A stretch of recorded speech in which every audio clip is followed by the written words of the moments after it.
बिस्मिल्लाहिर्रहमानिर्रहीम। Dear students, article का हमारा टॉपिक और उसका यूज़ नंबर 17, डेफिनेट आर्टिकल का यूज़ नंबर 17 हम पढ़ रहे हैं। और डेफिनेट आर्टिकल आपको पता है कि द को बोलते हैं।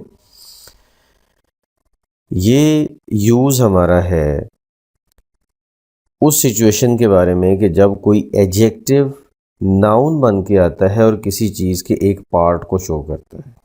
जैसा कि I like the yellow of an egg. अब द येलो, यहाँ पे येलो का वर्ड, वैसे तो येलो एडजेक्टिव होता है ना, कलर का नेम है और कलर एडजेक्टिव्स होते हैं। येलो शर्ट, येलो टेबल, ठीक है, येलो मास्क, ठीक है।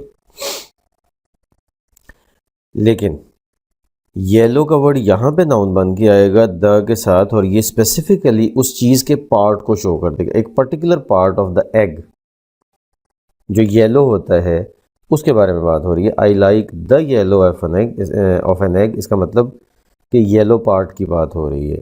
ऐसे he entered the thick of the forest. The thick का मतलब कि जो थिक पार्ट है फॉरेस्ट का। तो इस तरह की सिचुएशन में अगर हम किसी एडजेक्टिव को यूज़ करेंगे किसी बड़ी चीज़ के स्पेसिफिक पार्ट के तौर पर, तो उसके साथ द का आना लाजमी है। That's it for today. Allah हाफिज़।